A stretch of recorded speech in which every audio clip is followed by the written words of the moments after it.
What's going on, guys? Welcome back to the channel. It's been a long time since you guys have seen this car, so I figured it was time to do an update. I haven't really made any videos on this since the original one I made about 2 years ago. This is my 2007 Honda Pilot that I bought from its original owner and ended up repairing myself.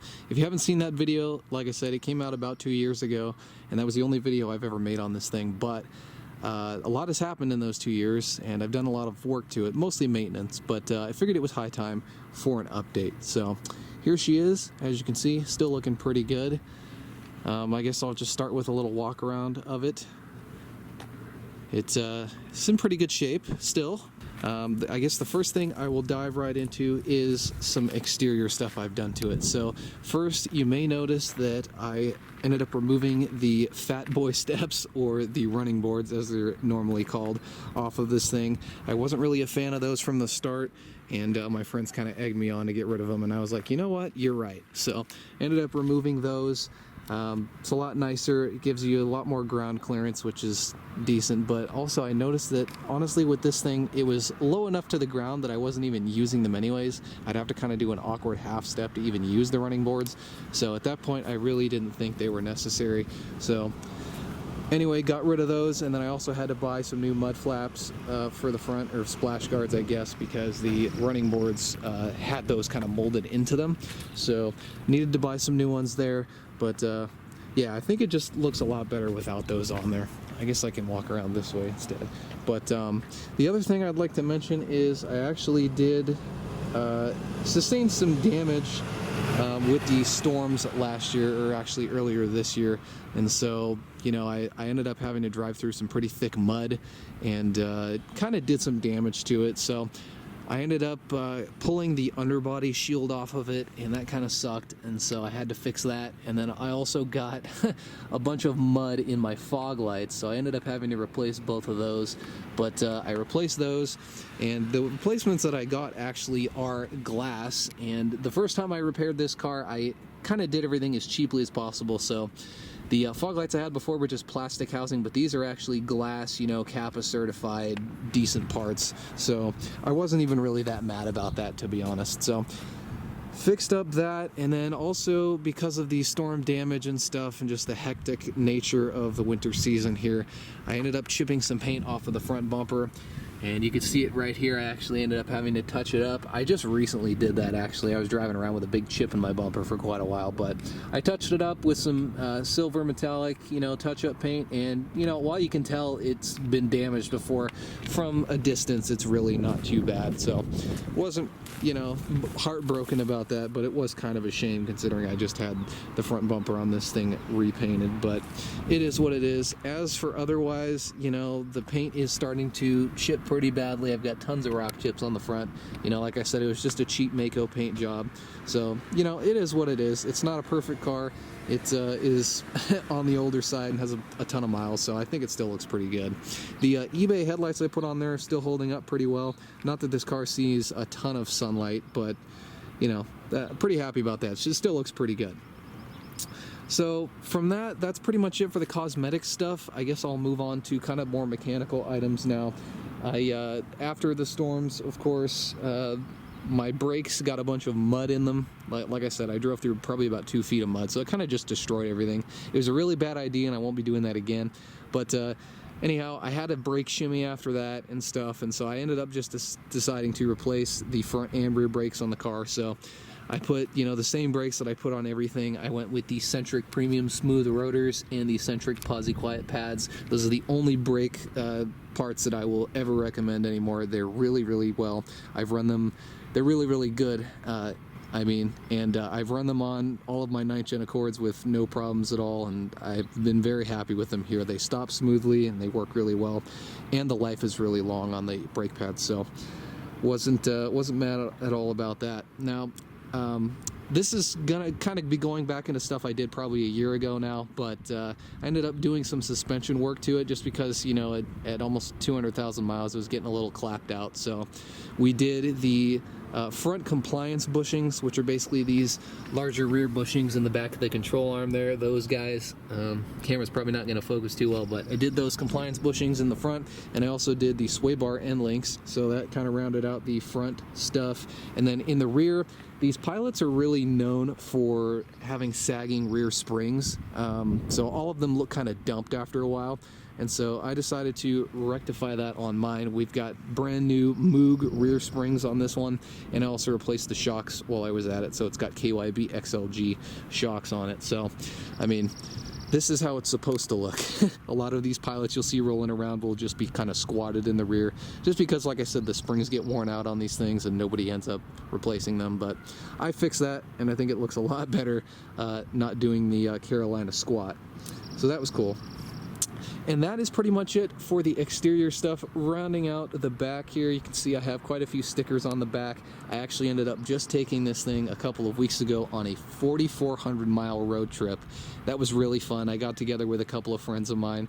One is the one that actually bought my previous 9th Gen Accord. He actually just ended up buying a 2008 Honda Pilot through his dealership.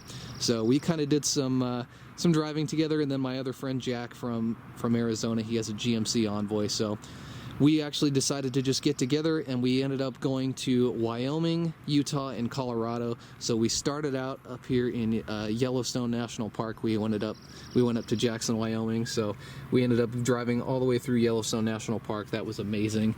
And then from there, we spent a couple of days, and then we ended up going to Moab, Utah after that. Spent a couple of days there. We actually did some light off-roading with these things. So we had 2 pilots and an Envoy, and we definitely got some weird looks on the trail with all the Jeep guys and whatnot, but we definitely found the limit of these things, let's just say that. I probably won't be putting this thing through that again, but it was a fun experience. And then after that, we went to Colorado because one of my friends, Jack from Arizona, he actually grew up in Colorado, so we went into the Denver area, and we actually ended up driving up Pikes Peak Hill Climb, so I have a sticker for that too. That was really awesome, and as you can see, it's at 14,000 feet. And so it was really cool to experience all that stuff, and like I said, this thing did absolutely perfectly on that 4,400 mile trip, so that was really cool. But with that said, let's go ahead and pop under the hood because I have quite a bit more maintenance stuff that I did under there. Alright, so the hood is popped. Let's go ahead and take a look under here. So the first thing I want to get out of the way right away is I ended up replacing the battery. This was actually back in April of 2022, as you can see by the sticker there, but that was replaced. That was one of the things I had to do. The old one just up and died, but you know, that's how it goes. And then once the car got a little bit closer to 200,000 miles, I started thinking about all of the stuff that needs to be done around that time. So started out with doing all of the spark plugs and the valve adjustment. I brought it to the dealership for that, and so that was something that needed to be done, of course, you know, as part of the every 100,000 mile maintenance. So they did that for me, got the valves adjusted, new spark plugs, got new valve cover gaskets in the process of that, so that was cool.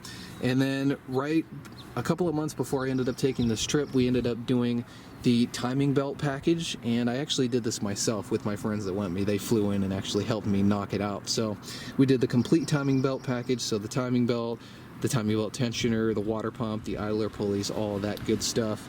And then while we were in there, which is actually the kind of a more urgent reason for the job, is the oil pump was leaking pretty bad. On these J-Series engines, that's a very common leak point with age. And so while we were in there, we you know, of course, the oil pump is driven off the timing belt. So before we put everything back, we ended up pulling the oil pump off and resealing it. So everything is good to go now. This whole side of the engine has been gone through basically, so should be good for another 100,000 miles, hopefully. So there's that. And then throughout the process, we also had to remove the passenger engine mount down in there. So that was replaced as well. And then we also did some other odds and ends, like we did the PCV valve, so we got a new PCV valve right there. And we also did the cam end seals on this side of the cylinder head. Those like to leak too. Just a couple of O-rings, pretty easy. And then, of course, we also replaced the serpentine belt and the serpentine belt tensioner. You can see we have a shiny new tensioner in there. So basically anything that got unbolted and that was a wear component, I decided to just change, because why not? And then we also replaced the power steering fluid because, you know, we were in there anyways, so we got that changed. and then obviously the coolant was changed with the water pump. So you can see I have my Aisin timing belt sticker there. The Aisin kits are the only ones that I recommend if you're not going to go OEM. Either one of those two options. Anything else, you're really going to be disappointed. So that's pretty much it. Like I said, just a lot of general maintenance, given that this thing hit 200,000 miles on my trip. So wanted to get everything squared away. I just did an oil change on it over the weekend, you know, since I got back from the trip, and I noticed my driver axle seal was starting to seep a little bit. So, you know, I'll just continue to monitor that.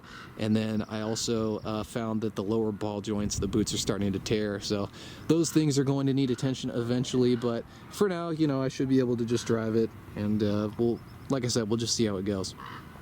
So that's pretty much it for all the mechanical stuff. Let's go ahead and take a look at the interior now.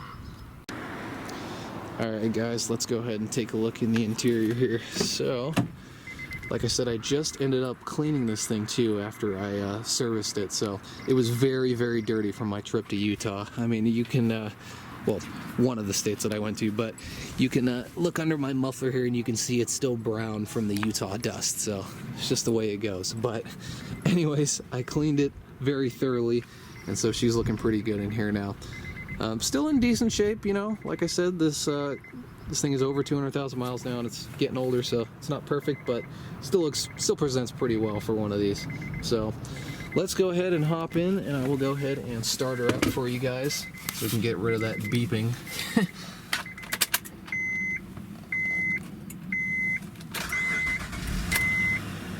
There you are. So as you can see, we are now sitting at a whopping 203,633 miles. That trip, like I said, was 4,400 miles, and it did absolutely perfect.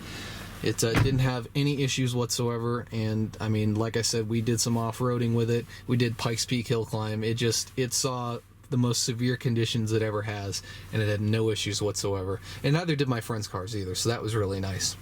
But you may notice, compared to the last video, is that, well, there's a seatbelt light, but there's no airbag light above it anymore. My friend Zach works at a Honda dealership, and when he came down here and helped me do the timing belt along with my other friend, he actually brought his HDS with him, and he was able to recalibrate my system. I ended up replacing both front crash sensors on the Pilot when I was repairing all that storm damage that happened, and so he was able to just recalibrate everything and get my airbags working again. So finally, after 2 long years, this Pilot now has a fully working SRS system again. So that was cool. Didn't cost me anything either, so that was nice. But any other changes in here? I guess we can talk about this phone mount. I got this Magic mount from Scosche. It's a MagSafe compatible charging mount, and I just mounted that right in here. Pretty nice. I ended up having to put a little foam piece behind it to kind of stabilize it, unfortunately, but you know, it is what it is. It looks pretty good there, and you know, it's pretty nice. I can just take my phone here and then just stick it on there like that, and it stays there. Now, I was putting it down here before, and it was bashing around and all that stuff, so especially before that long trip, I wanted something that was gonna keep my phone where I wanted it, so that was cool. Something else I'd like to mention, just a couple of small fixes in here. It's probably going to be difficult to see because it's daytime, but I ended up fixing the climate control backlights. All of these lights were burnt out. Pretty common problem on these, so I just pulled this climate control unit out and replaced all of those little bulbs. Honda actually gives you sockets for them, but they sell the bulbs at the dealership and they're very expensive, so I just bought some generic wire terminal bulbs that my friend Zach recommended, and I ended up swapping them out myself, and so now all of these lights are functional again. Pretty nice. I was just ignoring it for a while, but I gotta admit, driving this thing around at night, it is nice not having to fish around and go, okay, where's the fan control button? Everything lights up again, so that was cool. And then I also noticed that my rear 12-volt outlets, like this one here, and then the one all the way in the back in the rear hatch area, were not working, and that ended up just being a 15-amp fuse. So changed that, it's back in business, and then I also removed that hideous, like, California cancer sticker from the window, and there was a car wash sticker up there on the windshield. So like I said, just general little fixes, just cleaning stuff up, and yeah, it's a pretty nice place to be in here now. And I've pretty much got this thing squared away how I want. I've got everything operating and you know, set up how I want on this thing. It's of course not a race car or anything, or not exciting, but it is a nice, comfortable cruiser, and I'm definitely holding on to it. It was way too practical to get rid of. For my regular viewers, I have some news. A lot of you guys know that I have a 1998 Honda Accord. It was my mom's, a lot of sentimental value. I ended up selling that car about a month and a half ago, or maybe 2 months ago now. It was time. I wasn't really driving it, and you know, juggling 3 cars is not really practical, especially when I'm trying to eventually, you know, move and all that stuff. And so it was time to let her go, and this one was way too practical to get rid of. I actually had a use for this one, like I said, driving it during inclement weather and whatnot, and then of course my 9th gen's never going anywhere, so ended up having to do that. But just wanted to let you guys know. But anyways, guys, that is a pretty thorough general update on my 2007 Honda Pilot. I hope you guys enjoyed, and I will see y'all in the next video. Peace out.